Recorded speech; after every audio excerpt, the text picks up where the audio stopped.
Hey everyone, welcome back to the Bigfoot Hangout. It's lovely to see you all. We've got a nice full room. I see everybody's getting in here, which is great. I am your hostess with the mostess for tonight, Lindsay Raymond, and my sidekick. Chucky Ray. Oh, Chucky Ray. You gotta click on that over there, babe. Where are we? Somewhere over there, right here. I think people. Oh, Here she's we gonna go. welcome people here. I am. Yes, we got a stellar guest for you tonight. I'm so excited. It's going to be so much fun. I hope you guys have got some good questions lined up because now is the time. All right, guys, before we get on to that, I'm going to let Charlie do the big introduction in a little while. But before we do that, actually, let's talk about what we've got coming up this week. So this weekend, it's actually going on now, the Hocking Hills Bigfoot Festival in Ohio. It's put on by B Mills. I was at the very first one, way back, and I'm honored that she invited me back to speak. And we will be there tomorrow evening, and we will be at the VIP dinner. And then Saturday, we'll have our booth, and I'll have my presentation, which I'll share new reports, a couple new reports I have just taken this week. And I'm excited because one of the reports, I can tell you about it real quick. Uh, a gentleman saw me coming out of UPS last week, and he saw my logo on my car. And a lot of times people laugh or they say, "Oh, did you catch him yet?" No, he said, "I'm a believer." I said, "Well, that's cool. How come?"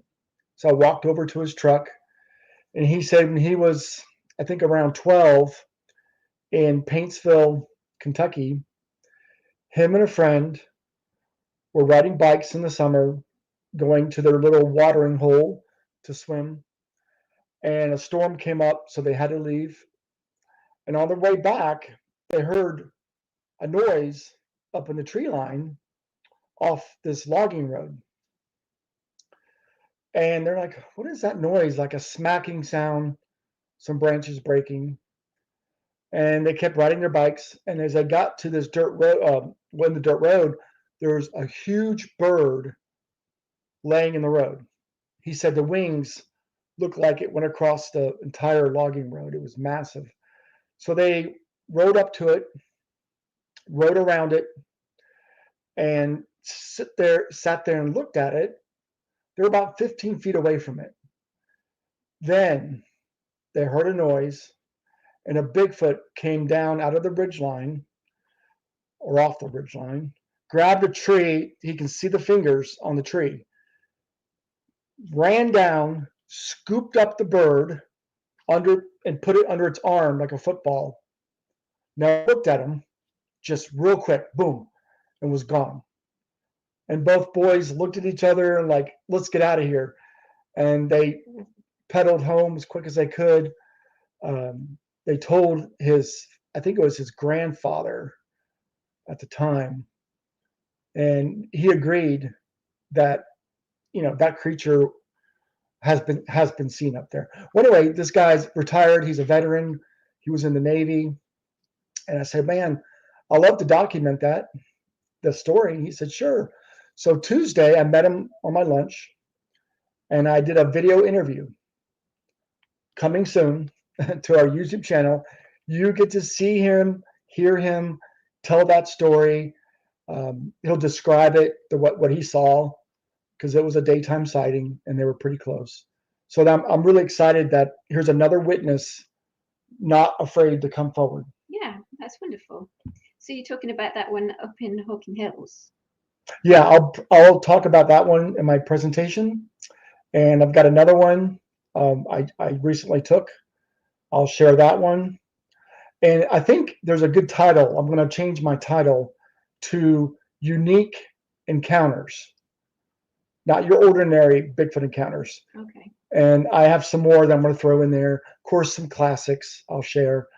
But anyway, enough about that. It's going to be great. And just to cut, I don't mean to cut that short, but we have got a great show tonight that we want to talk about too. It's going to be wonderful up in Hawking Hills. Hope you can join us. If you are going to be there, put something in the comments. And of course, come and see us at our booth, because we always love to see you guys.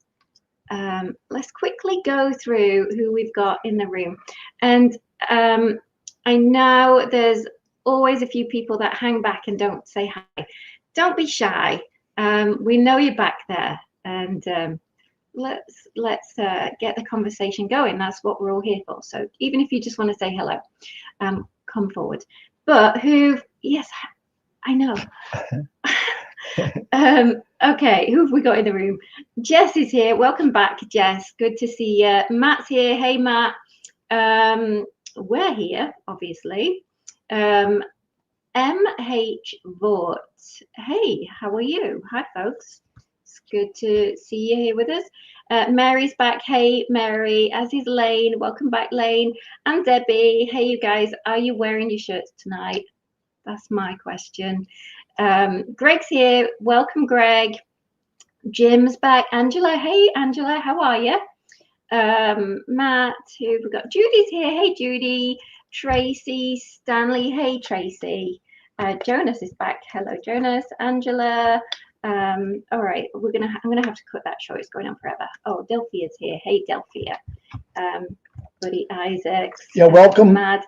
Everybody, welcome. Welcome. And as we're talking to Doug, which I'm going to introduce in a second, get your questions in the chat, and we'll try to ask your questions for Doug.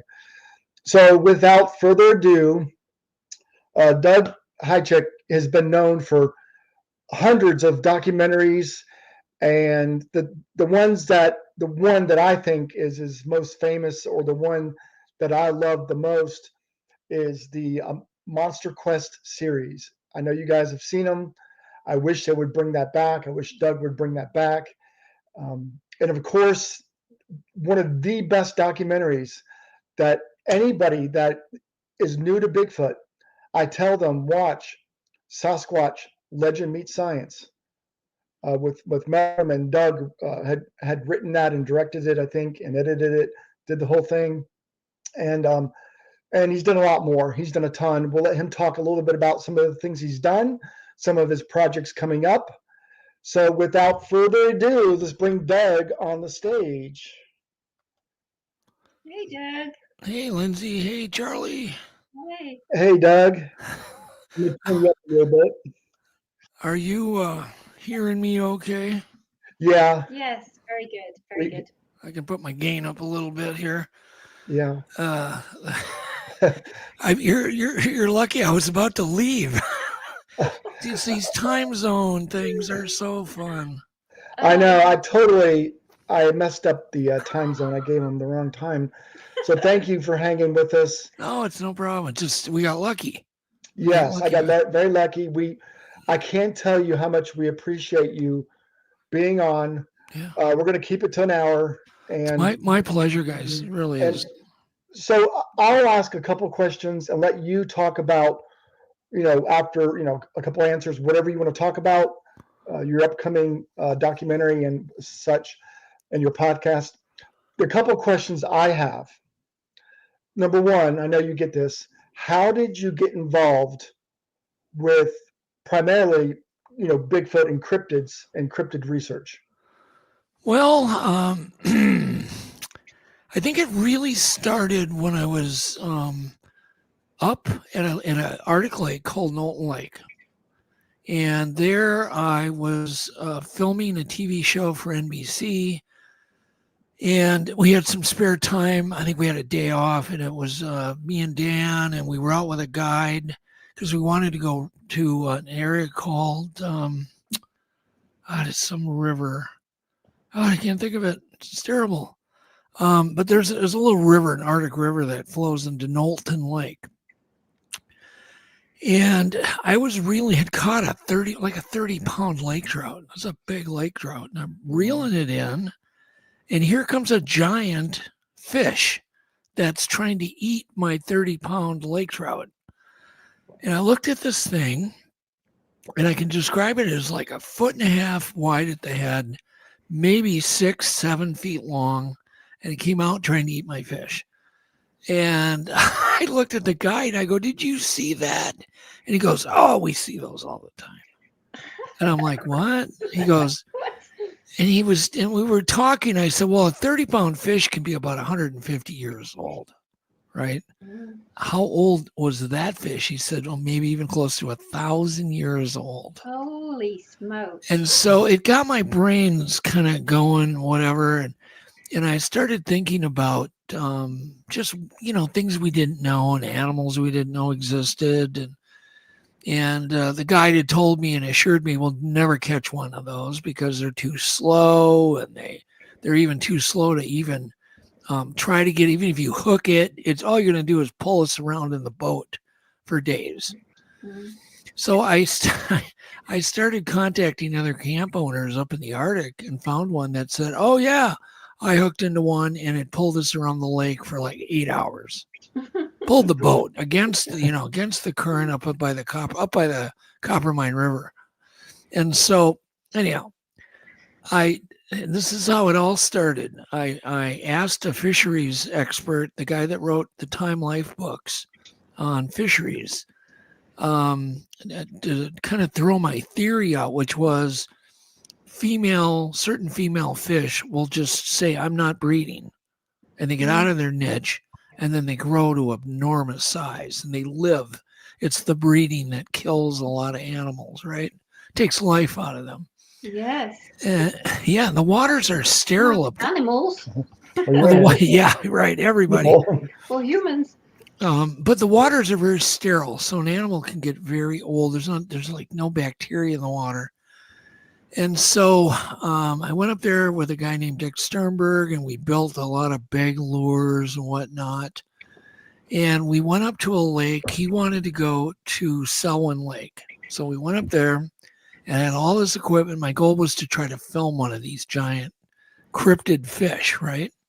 And I wanted to test my theory. And Dick didn't disagree with me on the theory that you just wait till or there's just certain females of any species that just don't breed, and they just keep absorbing their eggs, and they get bigger, and then they get out of their niche and they become cannibals.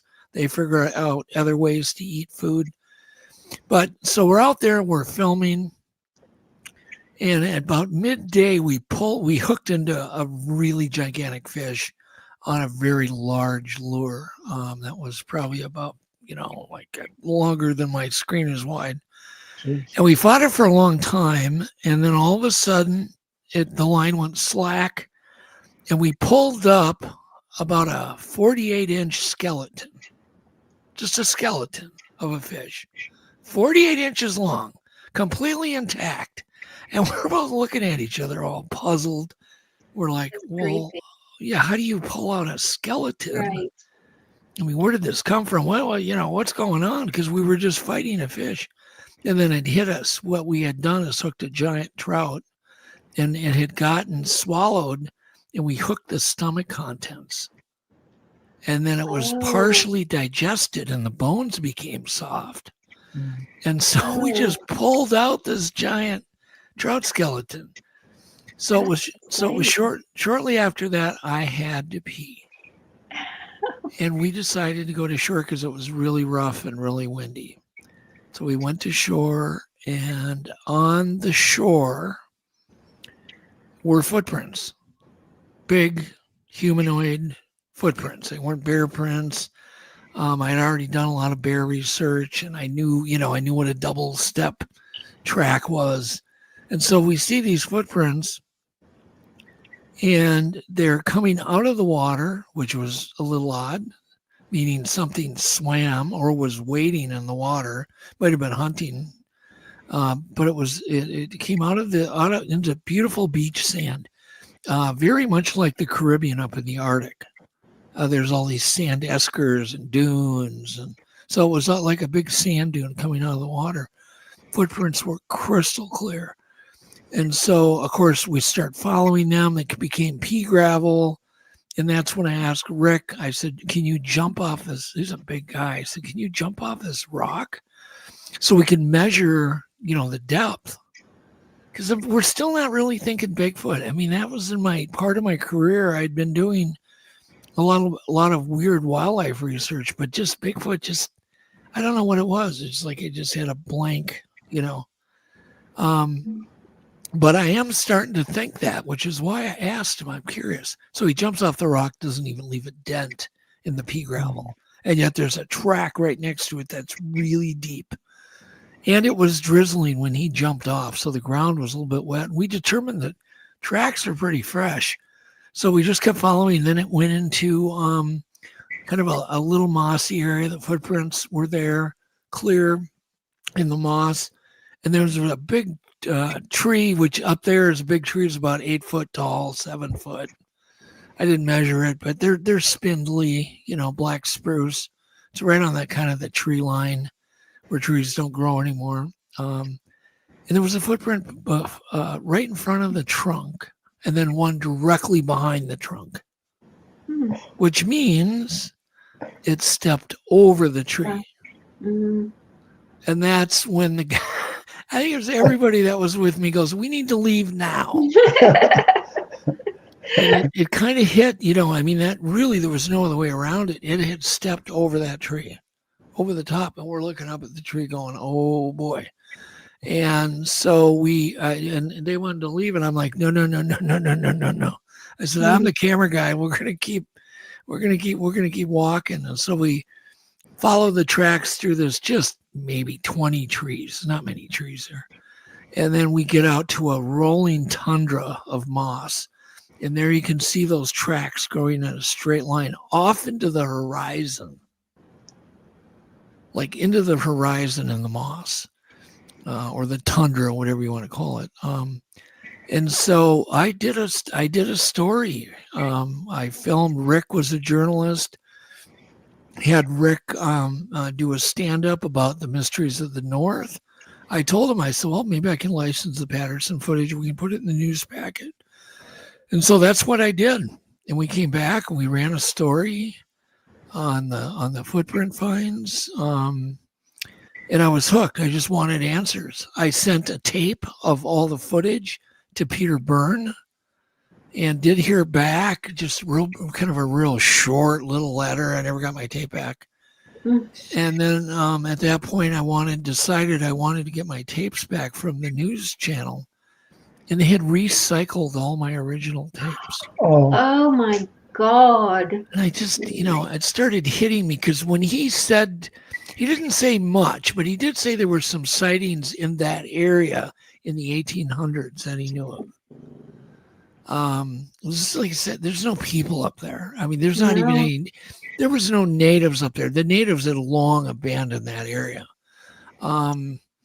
So I came back and eventually I got a hold of Matt Moneymaker and told Matt I was a filmmaker and I really want answers. And Matt started explaining, kind of filling me in. You know, you can imagine the people you talk to you guys, because I'm sure you meet people that just like, they're just not aware of all the sightings. And, right. You know, it's not in, how often is Bigfoot in the mainstream news? Not really much. So I wanted to get the information out and try to get answers. We had planned out all sorts of forensic tests, and long story short, it took us a while, but then finally Discovery, my agent got a hold of, it was John Ford at Discovery Channel, and blessed John's heart. He goes, yeah, let's do it. Let's do this. And I had offered to shoot it all on 35 millimeter film. It's kind of a mistake, only from I mean, I did shoot it on 35 millimeter, but the cost of it went through the roof. Right. And then they had only offered me what they call a co-pro, which is they only pay for half. They give you half the budget.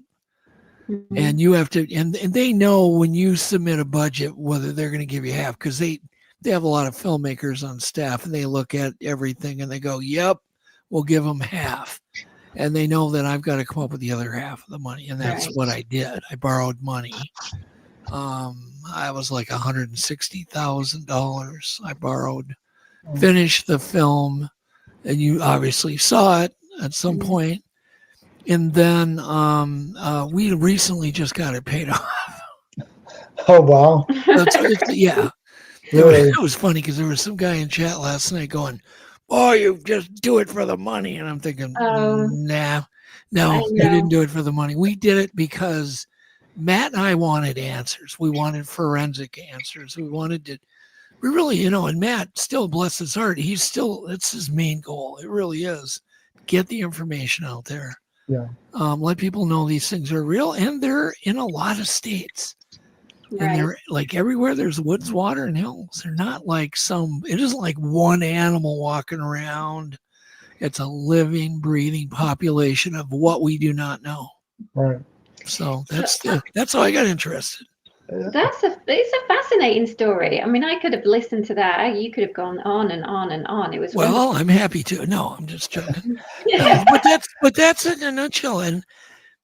But you can understand, the reason I got into doing wildlife research, and I really did cutting edge wildlife research. I would come up with ideas, approach a scientist, and I would say, "Has this ever been done?" And they'd go, "No." And I'd say, "I know how to make that. I know how we can do it."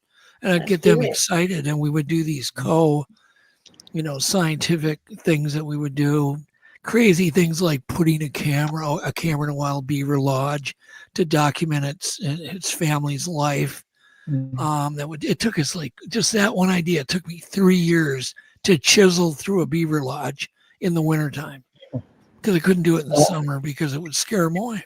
Right. So you must have been all over the map then, filming. Yeah, I was doing all sorts of crazy stuff, building all sorts of camera systems, and I was just kind of nuts on hooking up with different scientists because myself, I'm not an academic, but I'm creative from a way to get information, but I'm not the smart guy, right?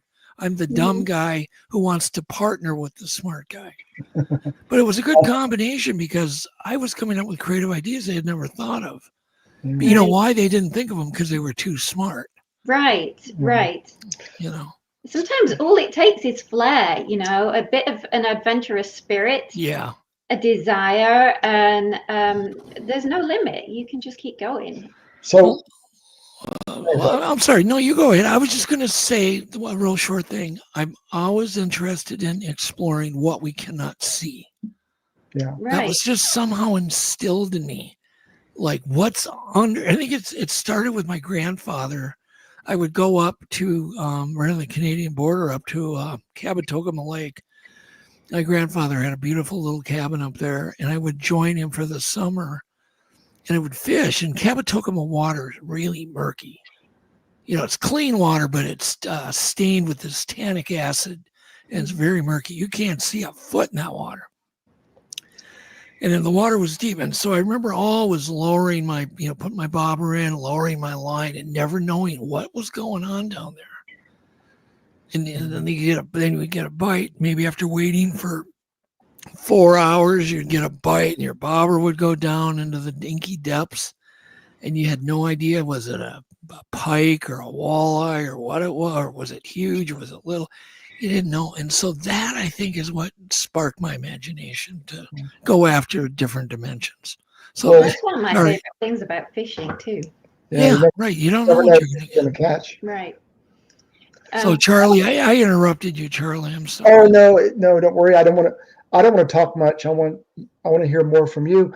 But I have a question though. Okay, you have a question. I have a question, and then we have a couple of questions in the chat. Okay, go. You go first. You probably have talked about this before, Doug, but I don't know. But are you a knower or are you a believer? Oh, I'm a knower now. Uh-huh. I have had sightings, so. Oh, okay. Oh yeah. Nice. So I'm definitely a knower. I know they're real. Let's talk about it. So which sighting was your best one? They're all good, I know, but yeah. Okay, so I've been lucky enough to be with Yvette both times. Actually, we had 3 sightings. None of them good though. None of them good. We never got to see the face. So the best one, we got within 4 foot of a creature on the side of the road. and we're driving south on 169 in Minnesota. If you look at a map, there's a very large lake up by Garrison called Mille Lacs. And we were coming back from Leech Lake and driving home in the middle of the night. And we see up ahead what we think is a moose along the side of the road doing its antlers, right? Like waving its antlers like this. As we got closer, we realized, geez, those aren't antlers. What are those? So we realized what we thought was antlers were arms. Oh, God. And then what we thought were the tines on its antler were fingers. And we got getting closer. And of course, you know, I hit my high beam. So at least I did that. And it lights it up like daytime. We can see the skin under the hair. We can see its spine, its butt, the butt crack. You know, we can see this long hair under its hair. It's kind of wavy, and it's a really windy, hot night. And we can see the wind blowing the hair. Really, it's like it looked really clean. And, you know, we're in shock because we thought we were approaching a moose. And obviously it wasn't a moose. It was way bigger than a moose, and we could see the broad shoulders, but we never saw its face. And I slowed down as much as I could and try not to go off the road. And we went right by the thing, probably within 4 or 5 feet. Oh my goodness. See, that to me is an amazing sighting. Yeah, I think it was good. And and so me and Yvette, we talk about that still every week, both of us. Yes. Yeah. I've not heard that story before. But why is it that we didn't?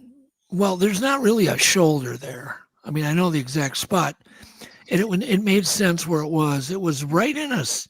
It was right out of what they call a scientific area where nobody's allowed to go into. Basically, a state park, but they have a big area inside the state park which you're not allowed to go into, where they're conducting like forestry tests and you know, studying nature and how they don't want any intrusions in there. Yeah, studying nature. Yeah, right. And I thought that's kind of coincidental that the area we saw a Bigfoot is off limits to the public. It did cross my mind. And then there's a stream that flows into the lake. So what it was doing, I didn't even really finish the story. It was drying off. It was waving its arms like a hula motion, just like this, back and forth. And it was just doing this motion over and over, almost like a stim, like it was stimming. But we realized, it was drying off because this thing looked so clean. Like it looked like, oh my goodness, beautiful clean. Did you get an idea of the size of it then? Oh God, yes. Yeah, no. Yvette will say, 8 foot plus, and I agree. 8 foot plus. It was the biggest animal I've ever seen in my life as a mammal. Bigger than a polar bear. So you're disappointed because you didn't see the face. No. Damn it, you're just going to have to see another one. Well, it just doesn't seem real until you see it. You know what I mean? Yeah. I got you. Yeah. Well, a lot of witnesses, that happens, they'll see it. It catches them off guard, and they're trying to process to digest, see that, and then it's too late. They're gone. The Bigfoot's gone, and it's too late to go back. And then there's always somebody saying, well, why don't you take a photo? Why don't you slam on your brakes and take a photo? Yeah, I'm lucky I survived and going to oncoming traffic, Right. let alone take a photo. Yeah. But that was, exciting. It really is. And, you always think, I looked at Yvette and it's like, well, what are the chances that we got to see that? Yeah. You know why? We at the right place at the right time. Right. And I tell people this, Bigfoot researchers or enthusiasts that go out in the woods all the time to areas where there's been Bigfoot sightings, and they frequent those areas often, late at night, or the probability goes way up compared to sitting on your couch. Yeah, that's a good point. Get off the couch. That's a good point. Yes, when you're driving through an area that is known to have Bigfoots, which that area is. In fact, the BFRO, I found out they did a show right there. Oh. which was Oh, they interesting. did. Yeah, or no, not the Finding Bigfoot. That's what I meant. I said Oh, we have Finding Finding but Bigfoot were out Finding there, Bigfoot right? did the show right there. Yeah, Right. Oh, that's very cool. and I didn't know that until after we had our sighting. Yeah. Oh. But that sighting that you described, I mean, that's unique because I've never heard of that kind of behavior. No. Before. But we could only think it was a hot night. I mean, I can you can kind of make up this diarrhea theory on why it was there, what was it doing, why was it waving its arms. Right. I guess really muggy, humid night. Right. I think it took a swim either in the stream that empties into the lake or it just came out, and it wanted to dry off before it went back into the wet, damp, humid forest. Right. Simple as that. It makes sense. And the wind was coming nice. It was a nice cooling breeze coming off the lake, and in the forest, it's stifling. I mean, I've done enough summer camping to know you get in that forest, you're not getting a breeze. It ain't happening. We've had a few nights like that here too recently. Yeah. So that's your best sighting, but the others were Well, maybe not. It may not be. I'll let you guys decide. What's our best one? I've never seen one. I'd love to hear them all. So the next one was only a short time ago. We were we had driven through an area that's known for all the Bigfoot sightings, and we know that. A guy that works for me had a sighting in there, really good one in broad daylight, walked right in front of his car, stepped over a barbed wire fence. There's numerous sightings in this area because it's an eutrophicated bunch of lakes, if you know what that means. They're old lakes that are so old and ancient they've filled in with soils and decomposing matter. And so they're like probably the oldest lakes in Minnesota, because most of our lakes are glacier lakes. They've been carved by the glaciers. These are the old lakes that were there before the glaciers came through, and they filled in, and they're almost like swamps, like 3 foot, 4 foot deep swamps, right? Well, there's this whole area where it's kind of a no-go zone for people. There is a nature park, Rice Creek, and there's a lot of water and streams, and there's just this whole row of lakes. And we were driving between 2 of these lakes, probably maybe 20 minutes before sundown. And there's a creature. Once again, we're just like, what am I looking at? And it's walking in the ditch. But the ditch is lined with like alders, willows and little aspens and all sorts of small trees. Anyhow, it's just plowing through, and all of those trees are just like falling down as it's stepping on them. And it was the most beautiful fur or hair I've ever seen on any animal in my life. It was speckled, almost like I describe it as like a starling, where they have the speckled feathers. Mm-hmm. And that's what its whole body looked like. And once again, all we got's the butt. We got the butt, the back, and the shoulders. We couldn't even see like from the knee down. So. But you knew it was not a bear, not a moose. With that broad shoulders. Can you hold on? Just give me 1 second. Yep. Hold on, please. Hold on, right? I'll be right back. Okay. That's fascinating. Like, he's not just had one sighting, he's had 3. Yeah, 3. We have to get some questions. I know, we'll get you guys, we're going to get to your questions here in a second. We will. When Doug comes back, we'll, how about we get to the questions? No, I want to hear his Bigfoot sighting. I'm back. Oh, there he is. okay. So I had a little accident today. I had a motorcycle fall in on me, smash my knee, hurt my back, get smacked in the face. And then gas was pouring all over me while I'm laying there. And Yvette had to come over and rescue me and pull this motorcycle up off me. Are you okay? Yeah, I'm okay. My knee's kind of banged up. I'm fine. But it just, what happened, the kickstand collapsed. I pushed the bike forward. I was just cleaning it. And I pushed the motorcycle forward, but I was on the ground when I did it. and the kickstand flipped up and the bike came down. I tried to catch it and came and crashed right down on my leg. Oh, they're But heavy. I guess it was Yeah. fine. I'm laying there for quite a while, and then she comes over to help me, and then she realizes there's gas pouring out all around me.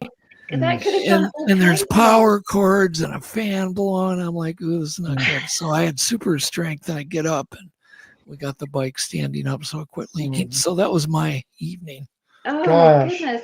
We're lucky to have you here tonight. Yeah, we're glad you're okay. Oh, I'm fine. I'm fine. Other than the leg and my back are a little bit. It could have been crazy. So I had to I got to stand up and stretch once in a while. Oh, yes. Yeah, no, you're fine. If you need to do that anytime, at your leisure, go ahead. All right, let's hit the last one then, because I'm fascinated. Okay. All right. So you heard that one. It was really uneventful. Once again, you're just shocked. You drive by. There's no shoulder to pull over, and you see this thing, and I'm just like, we both saw the same thing. I mean, it's over, but we didn't get to see the face again. And then the other one was we were driving to the Wisconsin Dells. Have you ever heard of that in Wisconsin? I haven't. It's they call it the Dells area. It's an area of rock bluffs and a beautiful the river. A river. It's very mountainous, and it's just a beautiful part of Wisconsin.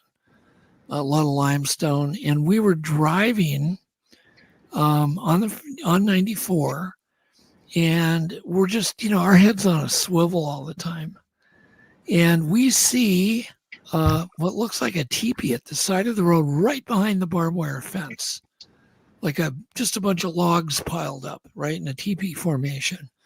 And we're looking at talking about the TV, and out steps something, what we thought was maybe a hunter, but it was completely black, looked like it was covered in hair, and it came out from behind or out of the hut. We don't know which one. And it's far enough away. And then, of course, we know it's hunting season, deer hunting season. So I don't think it was a guy in a suit. That would be kind of stupid to be in some kind of suit because there's bear hunters out there at the same time. But there were dead deer along 94 roadkill. Probably every couple blocks there was a dead deer that had been hit. And maybe that's why it was there. Right. That reminds me of that guy out in Kentucky. There were all the dead deer on the highway, and he saw one. He saw same situation. Yeah. Like a herd of deer were hit. Dozens of deer were hit, like something chased them into the freeway. And then he saw the Bigfoot like the day after, before they cleaned up the deer. Yep. He had a Bigfoot sighting there by those deer.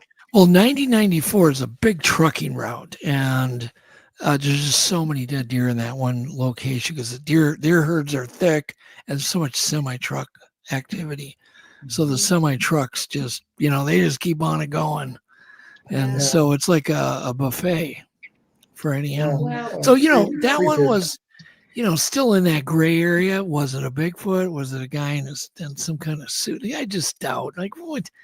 I guess because of the stick structure, which could be a blind or it looked like a blind had been built. But it was black head to toe and big. Yeah. So to me, those are all three obvious sightings. That there's no doubt that you saw Bigfoot. Well, this is over a period of 20 years, so. Yeah. Well, that's better than me. I've been close, but I always run away. Yeah, it's you just kind of wonder. And then of course, like my son's like, Dad, they're exposing themselves to you guys. Like, I have no idea. It's just interesting to think, how could anybody be that lucky? Right. I think they do, though. I think they do it deliberately. We talked about this on a recent show too. It's their behavior is just too obvious to just be a fleeting random thing. Yeah. I think like they stand there watching the vehicle as it passes. They don't duck for cover. It's almost like some people describe. They're looking for eye contact. It's the weird thing. Yeah, I kind of disagree. I think you got lucky. They slipped up for some reason. They're preoccupied.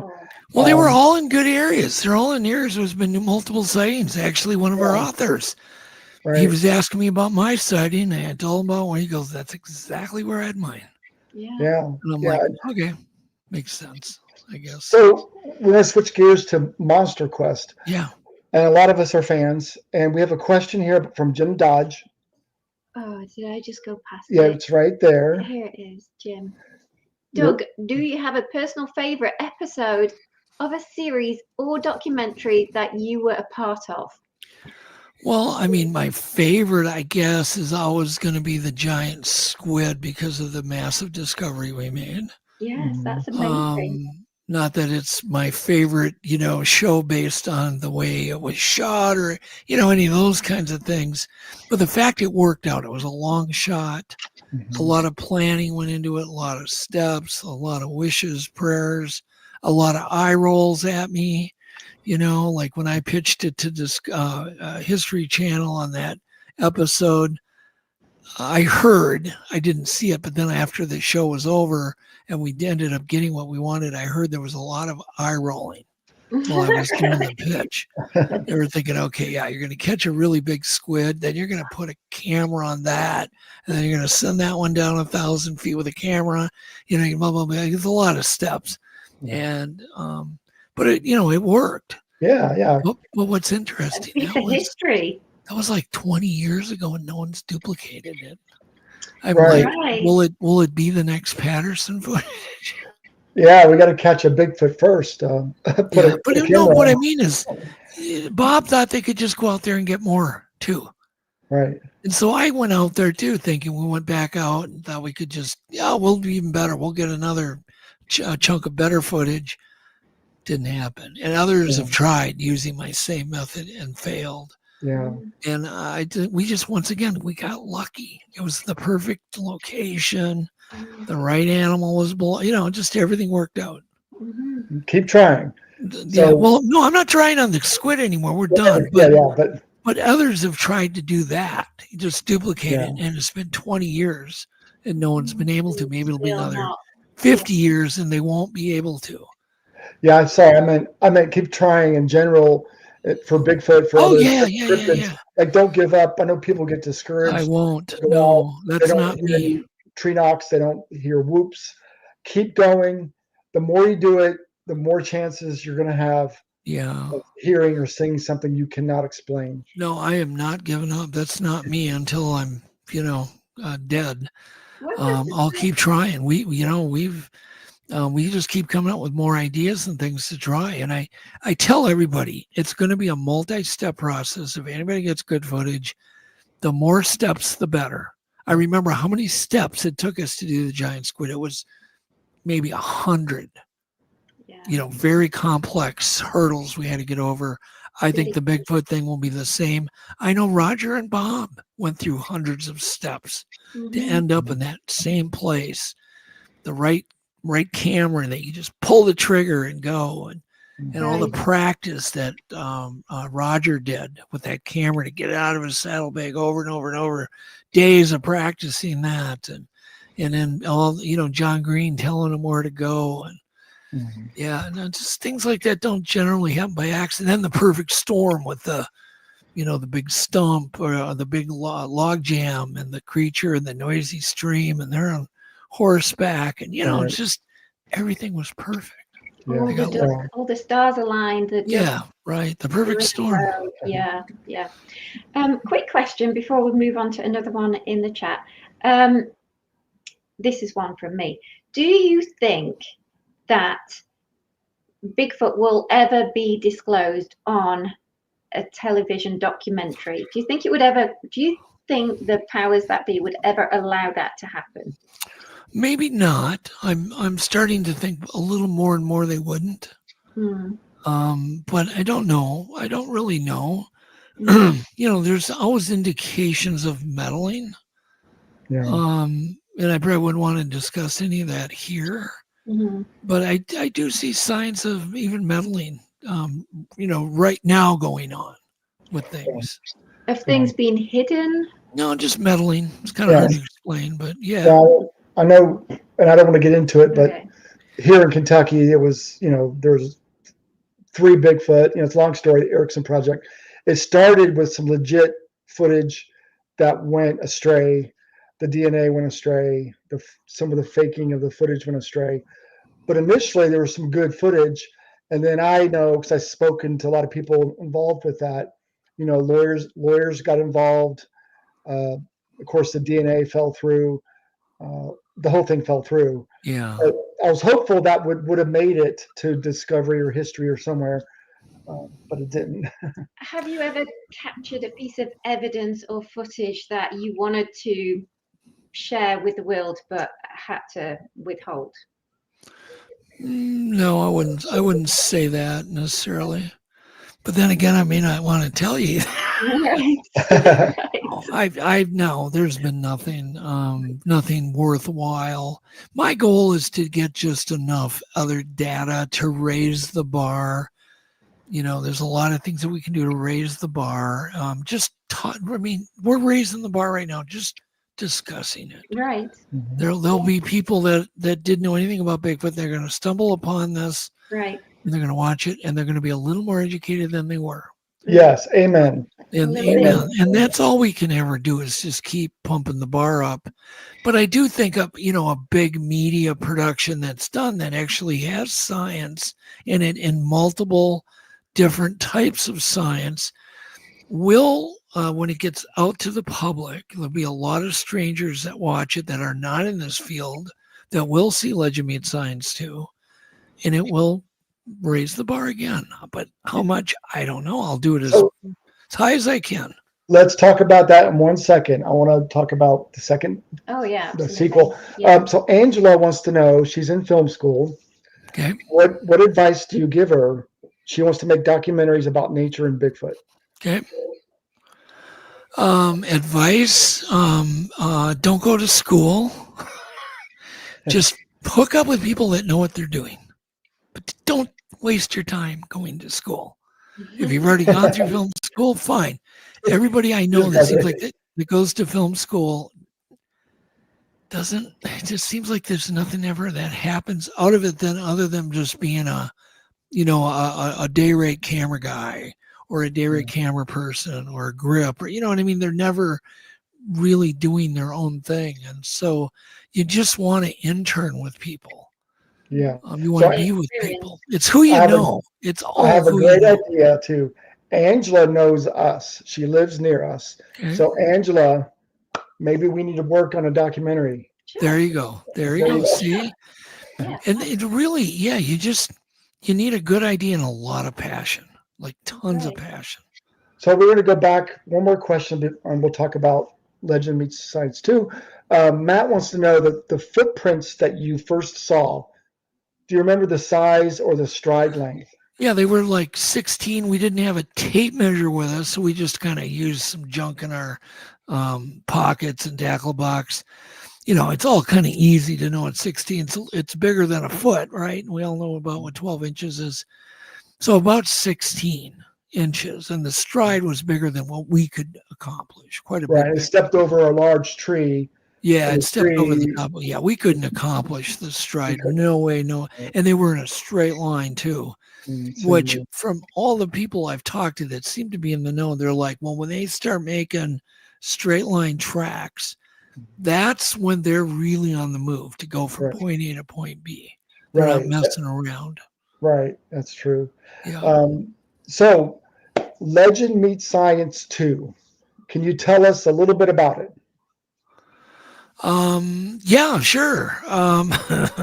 We've shot, I think about 32 terabytes of footage so far. Smokes. And it is, it's a beautiful film. It's all very, very, we're shooting it in 8K. Wow. So it's double 4K.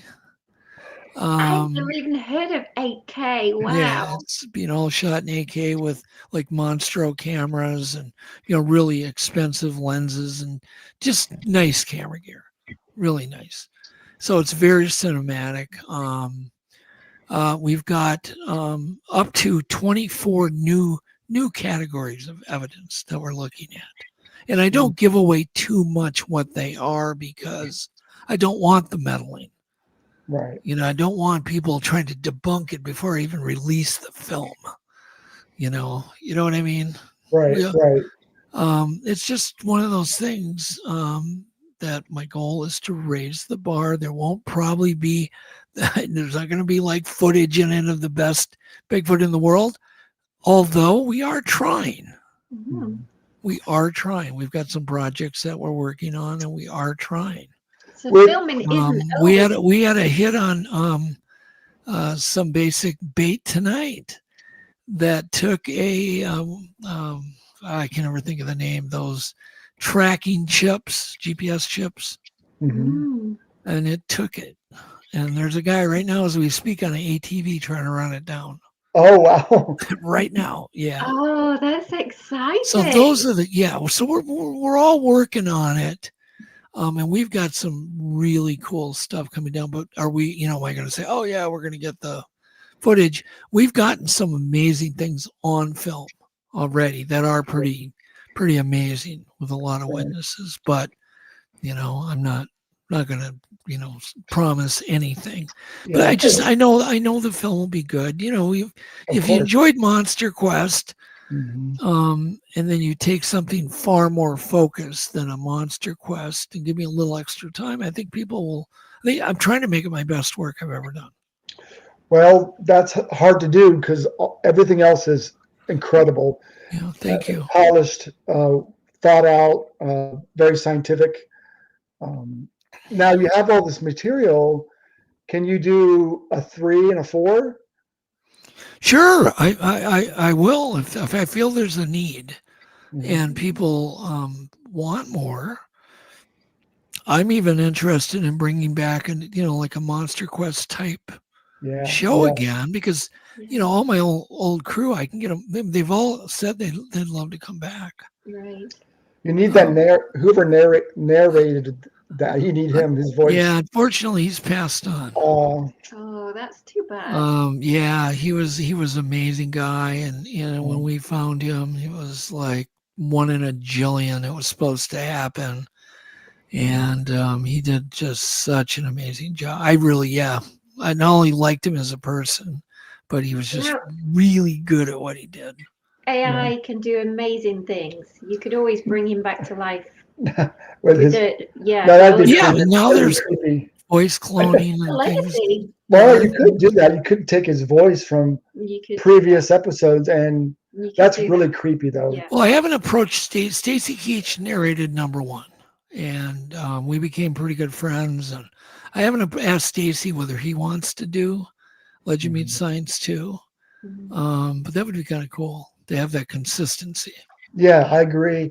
A quick question here. Terry Thomas is in our organization. He's a sketch artist. So what he'll do, I'll give him a witness after I've done the interview. He will talk to the witness and he will actually make a sketch, all details, everything that the witness saw. And he has a question about game cameras. What are your thoughts? How come we don't have more video or pictures on game cameras? I have the foggiest idea, but we can only take the obvious things, right? They're too big, they're too bulky, too easy to see.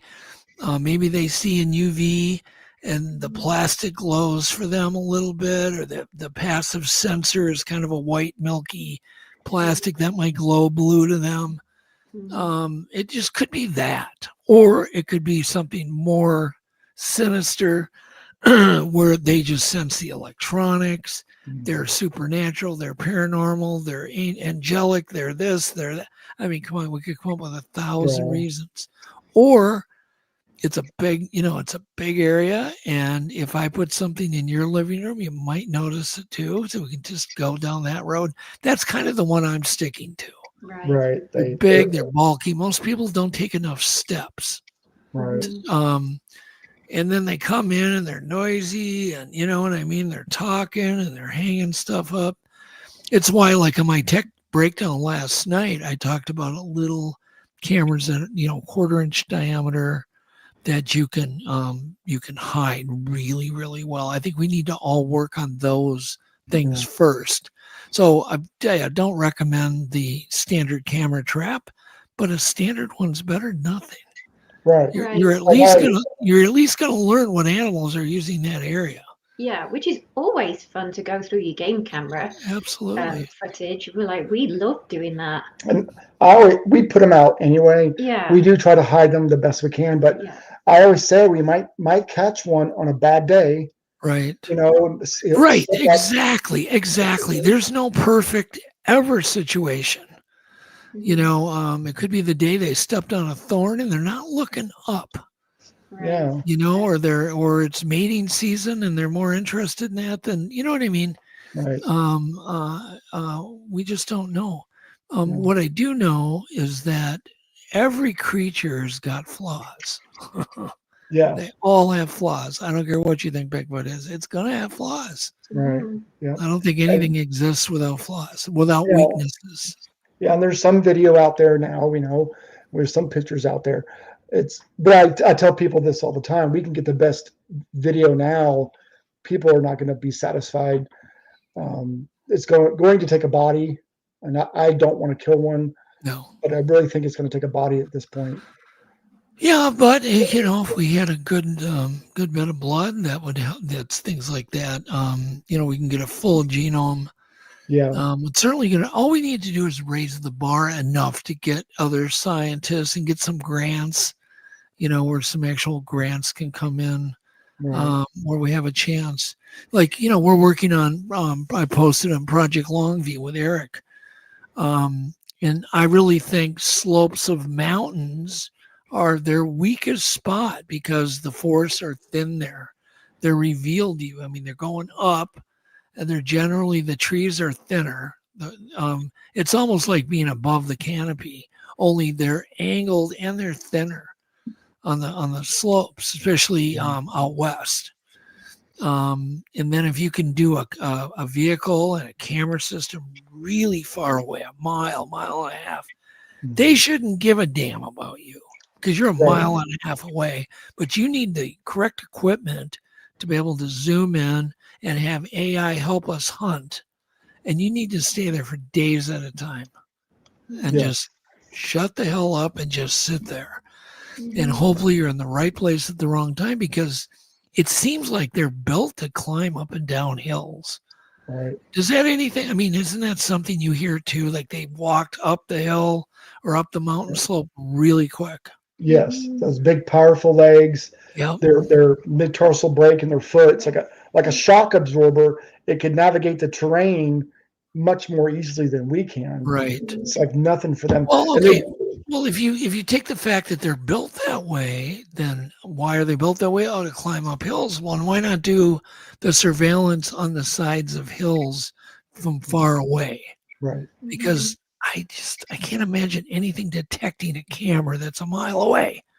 Yes. And there is technology out there that they can film from so far away. Yeah. I mean, and they've been able to do that for a long time. So that it's available, but is it available to us? It's not available to me and Charlie. That's where the funding comes in, isn't it? We've got to get the right group of people together. For a thermal scope, you're going to spend $5,000. Yeah. A really good thermal with good glass that's going to be able to zoom in that far. You're going to spend $5,000. So it's not everybody can do it. And then you got to have some AI to help you search because through any kind of telescope, you need AI to just keep scanning that mountain, looking for a signal, a heat signature. So it's more involved.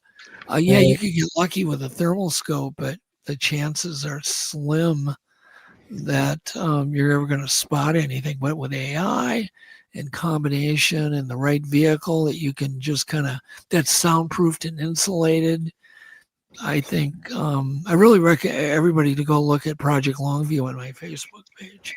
Yes. It's one of the things that makes sense to me today that has not really been tried.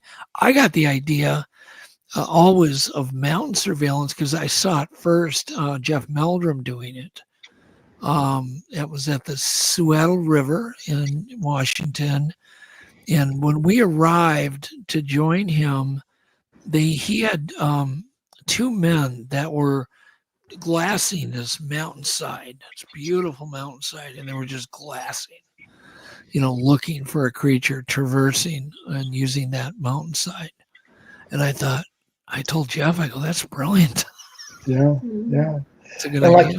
like you said, now the AI technology, we have that to program cameras to look for unique heat signatures. Even, not a deer. It knows it's a deer. It won't. It'll move and find something bipedal. So we have that technology now. Just a matter of time. Yeah. No, it's true. It's the technology is going to close in on these things, and at some point, the skeptics are going to use that as a weapon against us. So we're going to have to withstand more and more criticism as the years pass on, which is a motivator for me. It is a big motivator because we all want to go, we told you so. Oh yes. Oh, I want to be there for that so bad. Yeah. I mean, think about you guys. You guys devote a lot of time to this mystery, right? As a couple, and you don't want to find out 20 years from now you guys did this for another 20 years and wasted all your time.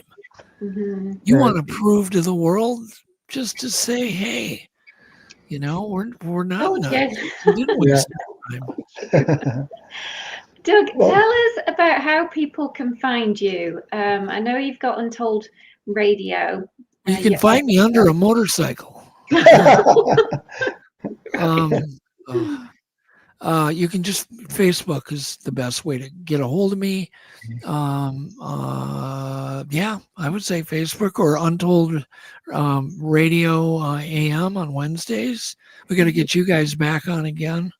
Yes. You guys are both wonderful people, and I really think highly of both of you, and thank you so much too for all the help you guys have given me.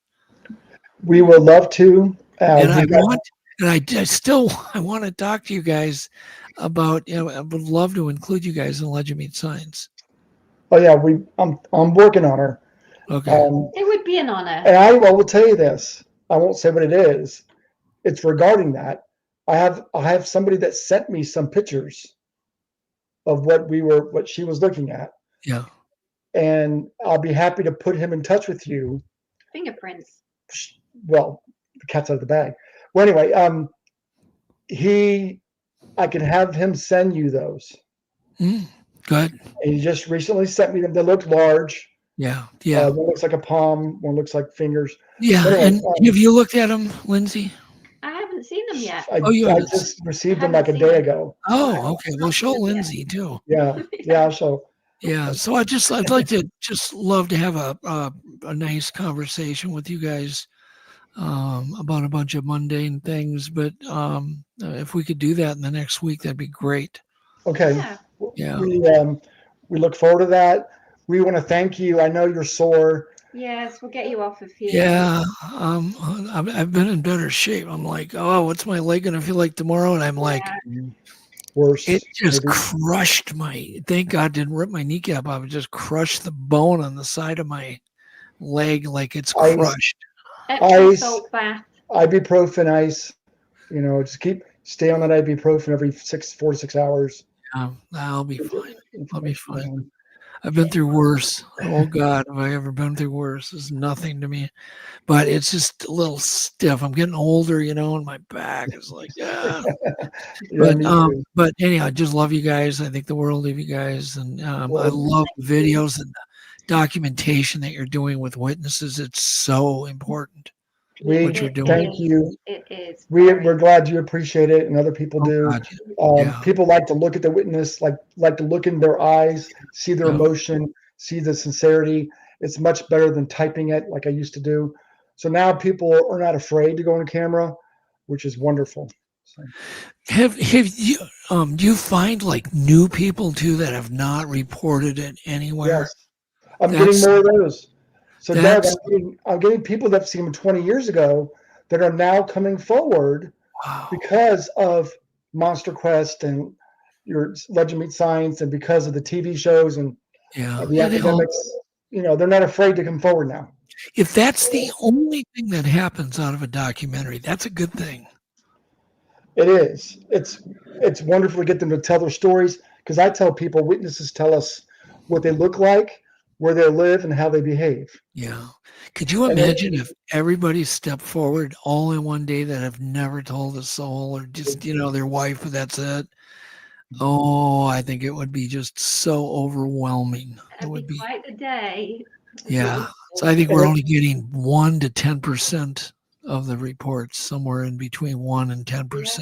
Yeah. I agree. And That's all it. the people out in the country too, especially out where we are, like Eastern Kentucky, people see these creatures and they just don't talk about it. There's so many people out there No, holding on to But sightings. more are coming forward now. But yeah, they are. And there's, I have some remarkable encounters of witnesses. Another one coming out this next week. We're going away to a festival, but he was real quick. I just spoke about it. He's a Navy veteran. He saw Bigfoot pick up a giant bird laying on a logging road. Him and his friend saw it. The Bigfoot scooped the bird up. It was dead, and tucked it under its arm and ran off. He's on video right now. I'm going to release it next week. But just I'm letting you know this, because if you want some of these witnesses for your documentary, or one of them, contact me. I'll put you in touch with them. yeah, you can't really have enough. And I do want more witnesses in Legend Meets Science too that are really good, but they're there for the general public. Mm-hmm. So the general public really needs to see those witnesses so they can go, that guy was telling the truth. Right. Yes. It carries a lot of weight, and you can tell. Charlie. Yes. I bet you probably don't. Maybe you haven't even run into anybody that's BSing you, but It's very rare. I think right? The one guy was at a bar. Yeah. These people. It's painful for them to tell their story. A lot of people. Yeah. All right. Well, let's let Doug get off here.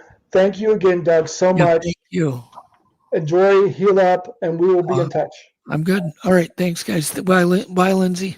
Goodbye, Doug. It's been an absolute pleasure. I look forward to chatting with you again soon. All right. We'll talk soon. All right. Bye. All right. Take care. Good Bye. night.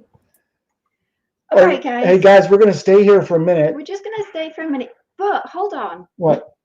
The dog here. Look, I'm trying my best not to let Whiskey go mad. What's wrong? There's something scratching at the bloody window. Where? A cat?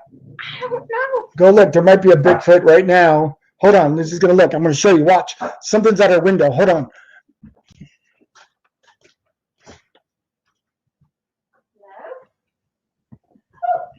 My God. What is it? It's Moto. Oh, gee. You scared the crap out of me. It's Moto. Bloody cat.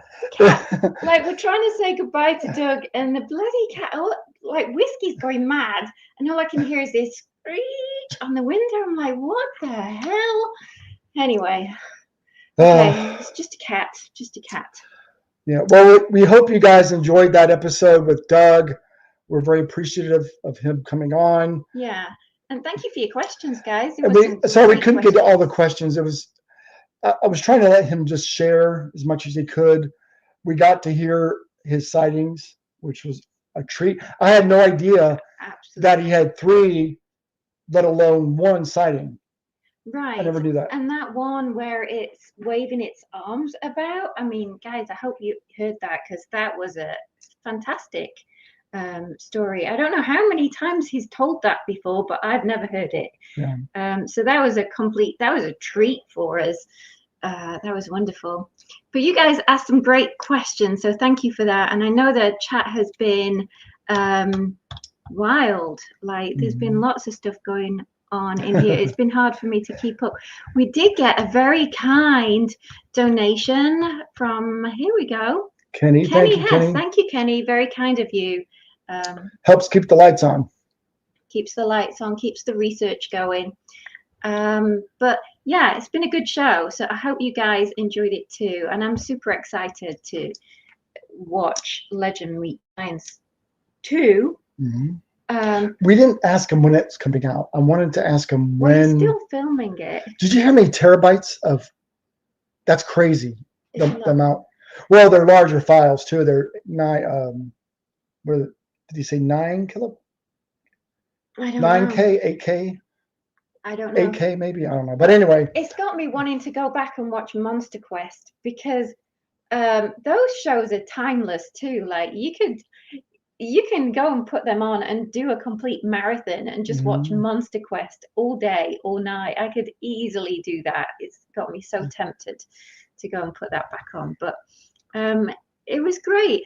Anybody got any questions before we wrap it up? Charlie's not been feeling very well today, so I kept watching him through the show, and I'm thinking, does it look pale to you guys? I got to go get checked out some more. It's not my heart. It's more something else is going on with my stomach. So anyway, enough about me. But thank you guys so much. We will be in Hocking Hills this weekend. Hopefully we'll see you there. Next week, we'll have another episode on Thursday night. We don't know what it's going to be yet. I think we might do the Erickson project. Yeah, that we've talked about doing the Erickson project. I know a lot about it. I talked to some people that were there. So maybe we'll discuss the Erickson project. We've talked about that one a few times, and it's come up, and then we've pushed it back. But maybe we'll do that. And maybe we'll get Matt Moneymaker to come on and say a few words. Yeah, he knows a lot about it too. Yeah, that would be fun. All right. All right, guys, I would love to go through some more of your questions, but I can feel Charlie, he really needs to get away. He's not feeling very well, so we're going to have to wrap it up. But it's been fun. Thank you for joining us again, and we'll see you next Thursday, 9 o'clock live on YouTube and Facebook. Good night, guys. Good night.